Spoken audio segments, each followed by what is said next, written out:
സഭാ സമാധാന ചർച്ചകളിൽ നിന്ന് പിന്മാറാൻ ഓർത്തഡോക്സ് സഭയുടെ തീരുമാനം. പിറവം പള്ളിയിൽ പാത്രിയാർക്കീസ് പ്രവേശിച്ചത് സമാധാന ശ്രമങ്ങൾ അട്ടിമറിച്ചു. പാത്രിയാർക്കീസിനെതിരെ രൂക്ഷ വിമർശനവുമായി കാതോലിക്ക ബാവ രംഗത്തെത്തി. ഇന്ത്യൻ നീതിന്യായ വ്യവസ്ഥയെ പാത്രിയാർക്കീസ് അവഹേളിച്ചു. ഒരു വിദേശി ഇന്ത്യൻ കോടതിയുടെ നടപടികളെ അവഹേളിച്ചിട്ടും സർക്കാർ നോക്കുകുത്തിയായി നിൽക്കുകയാണെന്നും വിമർശനം ഉയർന്നു. കഴിഞ്ഞ ദിവസം പാമ്പാക്കുടയിൽ ചേർന്ന ഓർത്തഡോക്സ് സഭയുടെ അടിയന്തര വർക്കിംഗ് കമ്മിറ്റി യോഗത്തിലാണ് പാത്രിയാർക്കീസ് ബാബയുടെ നടപടികൾക്കെതിരെ കടുത്ത വിമർശനമുയർന്നത്. സഭാതർക്കത്തെ തുടർന്ന് പൂട്ടിക്കിടക്കുന്ന പള്ളികളിൽ ചിലതിൽ പാത്രിയാർക്കീസ് പ്രവേശിച്ചത് സർക്കാരിന്റെ ഒത്താശയോടെയാണെന്നും ഓർത്തഡോക്സ് സഭ പറയുന്നു. ഇതിനിടെ ആഗമാന സുറിയാനി സഭയുടെ പാത്രിയാർക്കീസ് ഇഗ്നാത്തിയോസ് അപ്രേം ദീദിയൻ ബാബയ്ക്കെതിരെ രൂക്ഷ വിമർശനങ്ങളുമായി ഓർത്തഡോക്സ് സഭയുടെ കാതോലിക്ക ബസേലിയോസ് മാർത്തോമ പൗലോസ് ദീദിയൻ ബാബ രംഗത്തെത്തി.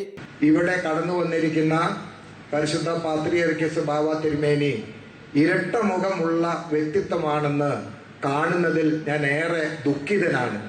ഇന്ത്യൻ ജുഡീഷ്യറിയെ വിമർശിക്കുവാൻ ഒരു വിദേശത്ത് നിന്നുന്ന ഒരു വ്യക്തിക്ക് ധൈര്യമുണ്ടാകുന്നു എന്ന് പറയുന്നതും ഈ ഭാരതത്തിനത് അപമാനകരമാണ്. സഭാതർക്കം പരിഹരിക്കുവാനുള്ള സമാധാന ചർച്ചകളിൽ നിന്നും പിന്മാറാനാണ് ഓർത്തഡോക്സ് സഭയുടെ തീരുമാനം. ഈ മാസം 23-ന് കോട്ടയത്ത് ചേരുന്ന ഓർത്തഡോക്സ് സഭയുടെ സുനകദോസിൽ ഇത് സംബന്ധിച്ച പ്രഖ്യാപനമുണ്ടാകും.